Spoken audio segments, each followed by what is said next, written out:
नमस्कार मित्रांनो. इंद्रायणी या मालिकेच्या आजच्या भागात आपण बघणार आहोत मोठ्या बाई. ते आत्ता आठवून काय उपयोग, पैसे तर गेले ना हातातून. त्यावर विंचे सरकार म्हणतात, अहो सासूबाई, तुम्ही नाही म्हणायचं ना लगेच तिथेच. त्या एवढ्याशा कार्टीवर कोणी विश्वास ठेवला असता. त्यावर मोठ्या बाई म्हणू लागतात, जावई बापू, तुम्ही ना फक्त आत्ताच्या फायद्यापुरतं बघतात. म्हणूनच मला पुढचा विचार करावा लागतो. जर मी आत्ता नाही म्हटले असते तर पुढच्या सुपाऱ्या मिळाल्या असता का मला? लाखो रुपये आपल्याला पाहिजे, ते मिळणार होते का? त्यावर विंजे सरकार म्हणतात, बरोबर बोलताय तुम्ही सासूबाई, तुमच्या बोलण्यात पॉईंट आहे. आणि त्या पाठराखीनबाई असेच पैसे वाटत फिरल्या तर आपल्या हातात खास सोडून काहीच उरणार नाही. त्यावर मोठ्या बाई बोलू लागतात, व्यंकट महाराजांनी तिला शिकवलंय ना, मोह माया प्रसिद्धी काहीच नको, फक्त विठुरायाची सेवा घडो. हे तिच्या डोक्यातनं आधी काढायला पाहिजे. त्यावर विंचे सरकार म्हणतात, एकदम बरोबर बोलताय तुम्ही सासूबाई, अनुमोदन आहे आपलं तुमच्या या गोष्टीला. त्यावर मोठ्या बाई म्हणतात, आता तुम्ही फक्त हवला हो म्हणत राहणार की काही थोडा तुम्ही पण विचार करणार?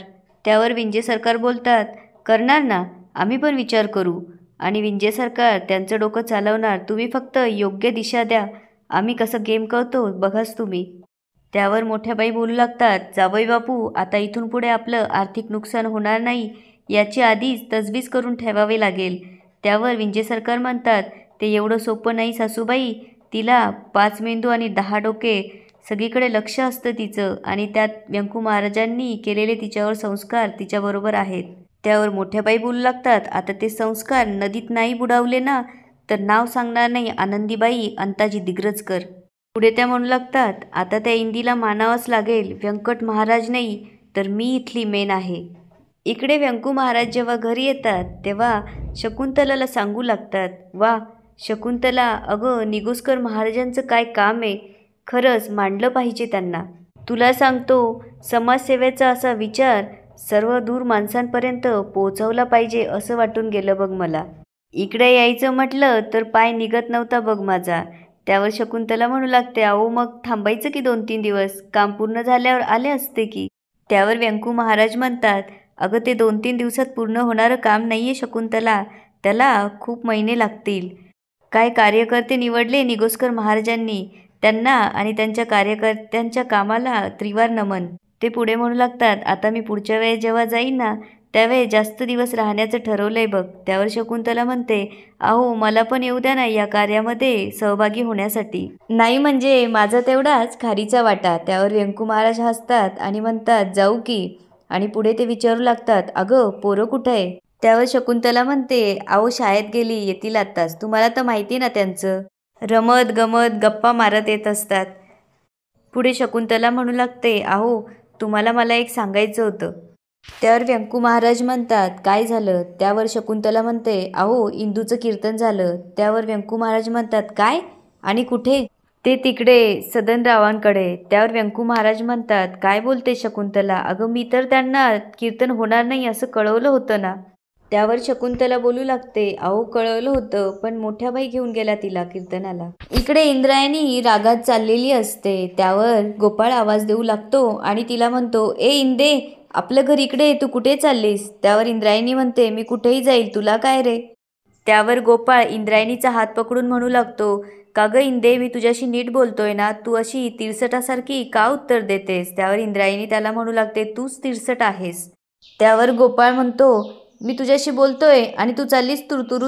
त्यावर इंद्रायणी म्हणू लागते, तू बोलत नाहीस, सारखे आपले टोमणे मारत असतो. मगाशी मला काय काय बोललास रे, मला सांग गोपाळ, मॅच हाणण्याचा आणि माझे कीर्तन करण्याचा काय संबंध आहे? त्यावर गोपाळ म्हणू लागतो, काय संबंध? तेव्हा तर लई म्हणत होतीस, मी इंद्रायणी वाडीकर कीर्तन करून दाखवेल आणि मॅच जिंकवून दाखवेल. आता कुठे गेली? तुझ्यामुळे आपण मॅच हारलोय. पुढे गोपाळ म्हणू लागतो, माझं तुझ्या कीर्तन करण्यावर काहीच ऑब्जेक्शन नाही गं. त्यावर इंद्रायणी म्हणते, ऑब्जेक्शन तू घेऊ पण शकत नाही. पुढे गोपाळ म्हणू लागतो, मला एक सांग, तू आता खूप मोठी स्टार झाली आहे, खूप मोठी कीर्तनकार झाली आहेस, पण बाबा काय म्हटले, तू खेळलं पण पाहिजे, अभ्यास पण केला पाहिजे, आणि हे बालपण एकदा गेलं ना परत येत नाही गं, म्हणून जेवढी तेवढी मजा आत्ताच करून घ्यायची. पुढे तो म्हणू लागतो, आता आपण कसं हसतो खिदळतो, एकमेकांना टपली मारतो, पुढे असं काही करता येणार नाही ना. आणि बघ तू कीर्तन तर छानच करते. त्यावर इंद्रायणी म्हणू लागते, लहानपण देगा देवा, मुंगी साखरेचा रवा. विठ्ठल विठ्ठल. त्यावर गोपाळ खाली बसतो. इंद्रायणी त्याला म्हणते, अरे गोपाळ उठ, काय नाटकं करतोयस? त्यावर गोपाळ म्हणू लागतो, आता तू लहानपणावर कीर्तन देणार ना, म्हणून बसलो. पुढे इंद्रायणी म्हणते, अरे गोपाळ, शिकवण फक्त कीर्तन सेवेतूनच मिळते असं नाही, गोप्या टोप्याच्या बोलण्यातूनही शिकवण मिळत असते. त्यावर गोपाळ म्हणू लागतो, म्हणजे तू मान्य केलंस तर मी मेन आहे म्हणून. त्यावर इंद्रायणी म्हणते, अरे गप, मीच मेन आहे. त्यावर गोपाळ म्हणतो, झालं का तुझं परत सुरू? आणि तो तिला टपली मारून पळतो. इंद्रायणी पण त्याच्या मागे पळू लागते. इकडे व्यंकू महाराज शकुंतलाला विचारतात, वहिनी इंद्रायणीला कीर्तनाला घेऊन गेल्या होत्या? त्यावर शकुंतला हो म्हणते आणि म्हणू लागते, मी त्यांना सांगितलं होतं की व्यंकू महाराज नाहीये, तिला घेऊन जाऊ नका. त्यावर व्यंकू महाराज म्हणतात, आणि त्यांनी तुझं काहीही ऐकलं नाही. पुढे ते म्हणू लागतात, वहिनींचं वागणं बघणं कसं आहे. आधी आदूला कीर्तन न शिकवता त्या परक्या इंदूला शिकवताय म्हणून माझ्याशी वाद घातला त्यांनी, आणि आता स्वतःच इंदूला कीर्तनासाठी घेऊन गेल्या, ते बी मी नकार कळवलेला असताना. तेवढ्यात इंद्रायणी तिथे येते. व्यंकू महाराजांना बघून ती म्हणते, व्यंकू महाराज, रामकृष्ण हरी, केव्हा आलात? त्यावर व्यंकू महाराज म्हणतात, तू शाळेला गेली होती ना, तेव्हा ये आणि इथे बस. पुढे ते तिला विचारू लागतात, मी काय ऐकलंय, तू कीर्तनाला गेली होतीस? त्यावर इंद्रायणी शकुंतलाकडे बघून विचारू लागते, व्यंकू महाराज, पण तुम्हाला कोणी सांगितलं? पुढे ती शकुंतलाला म्हणू लागते, शकुंतला काकी, अहो काहो सांगितलं तुम्ही व्यंकू महाराजांना, मला सांगायचं होतं ना. त्यावर शकुंतला हसून म्हणू लागते, चुकलं ग बाई, माझं चुकलं. अगं पण मी फक्त तू गेली होतीस एवढंच सांगितलं, पण तिकडे काय झालं हे तू सांगितलंच नाही आम्हाला, सांग की आता.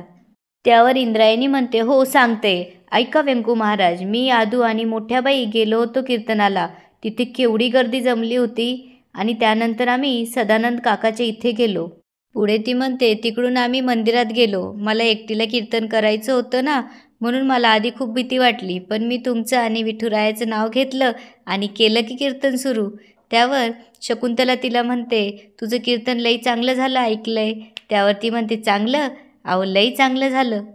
पुढे ती म्हणू लागते, आणि ते कीर्तन नसतं, कीर्तन सेवा असते, हो ना व्यंकू महाराज? त्यावर व्यंकू महाराज मान डोलवतात, आणि त्या कीर्तन सेवेतून आम्हाला मानधन मिळालं. त्यावर व्यंकू महाराज इंद्रायणीकडे बघून म्हणू लागतात, काय मानधन मिळालं? त्यावर इंद्रायणी म्हणते, हो मानधन मिळालं, आणि ते मोठ्या बाईंकडे दिलं. तेवढ्यात सदानंद काका तिथे आले आणि त्यांनी त्यांच्या शाळेची परिस्थिती सांगितली. मग मी ते मानधन त्यांच्या शाळेसाठी निधी म्हणून दिलं. त्यावर व्यंकू महाराज म्हणतात, वहिनींनी ते मानधन तुला परत करू दिलं? त्यावर इंद्रायणी म्हणते, हो केलं की. मी त्यांना सांगितलं की विठुरायाच्या सेवेतून लोककल्याणाची कामं होत असतील तर त्यासारखं पुण्याचं काम दुसरं कुठलंच नाही. थोड्या वेळाने व्यंकू महाराज बाहेर बसलेले असतात. शकुंतला त्यांना चहा देते. मोठ्या बाई तिथनं जात असतात. व्यंकू महाराज बहिणी म्हणून त्यांना आवाज देतात. मोठ्या बाई व्यंकू महाराजांजवळ येऊन त्यांना विचारू लागतात, अहो कधी आलात तुम्ही? तेव्हा व्यंकू महाराज म्हणतात, तासाभरापूर्वी. त्यावर मोठ्या बाई विचारतात, झालं का तुमचं काम? त्यावर व्यंकू महाराज म्हणतात, एवढं लगबगीने होणारं काम नाही आहे, काम फार मोठं येते.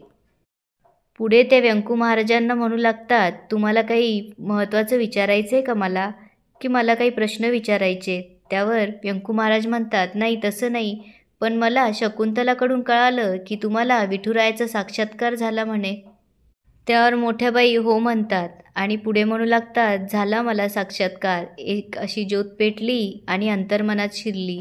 देवाचा शोध आणि बोध दोन्ही एका वेळेसच झाला. पुढे त्या म्हणू लागतात, सगळीकडं फक्त प्रकाशच प्रकाश दिसत होता. पुढे त्या म्हणतात, व्यंकट भाऊजी, आमच्या ह्यांची हक्काची गादी गेली आणि मी थोरली म्हणून मला विठुरायाने दृष्टांत दिला आणि कृतकृत्य केलं. रामकृष्ण हरी. विठुरायाची लीला सगळ्यात भारी. त्यावर व्यंकू महाराज म्हणतात, भाग्यवान आहात वहिनी तुम्ही. पुढे ते विचारू लागतात, मला सांगा वहिनी, इंदूला घेऊन तुम्ही कीर्तनासाठी तारदाळला गेल्या होतात? त्यावर मोठ्याबाई होय म्हणतात. पुढे त्या म्हणू लागतात, आता दिग्रजकरांकडे कुणी कीर्तन सेवेसाठी विचारायला आलं तर आपल्याकडे नाही म्हणायची रीतच नाहीये. त्यावर व्यंकू महाराज म्हणतात, ते बरोबर आहे, पण तुम्हाला उपरती झाली म्हणून तुम्ही कीर्तनाला गेलात की कीर्तनाचं मानधन पाहून कीर्तनाला गेला? त्यावर मोठ्या बाई बोलू लागतात, तुमचा माझ्यावर विश्वास नाही, बरोबर आहे तुमचं, कारण माझे कर्मच तसे. मी वाईट वागले, कटकारस्थानं केले, पण तो आहे ना, तो माणसाला समूळ बदलू शकतो. तो वाल्याचा वाल्मिकी करू शकतो. त्यावर व्यंकू महाराज म्हणतात, बरोबर आहे, बदल होऊ शकतो वहिनी, पण तो बदल दिसला पण पाहिजे. त्यावर मोठ्या बाई म्हणू लागतात, व्यंकू भाऊजी, तुम्ही दिग्रजकरांच्या मोठ्या सुनावर विश्वास ठेवू नका, पण त्याच्यावर विश्वास ठेवा, असं म्हणून त्या तिथून निघून जातात. आणि याच ठिकाणी आजचा एपिसोड संपतो. आता पुढे काय होणार ते बघूया उद्याच्या भागात. धन्यवाद.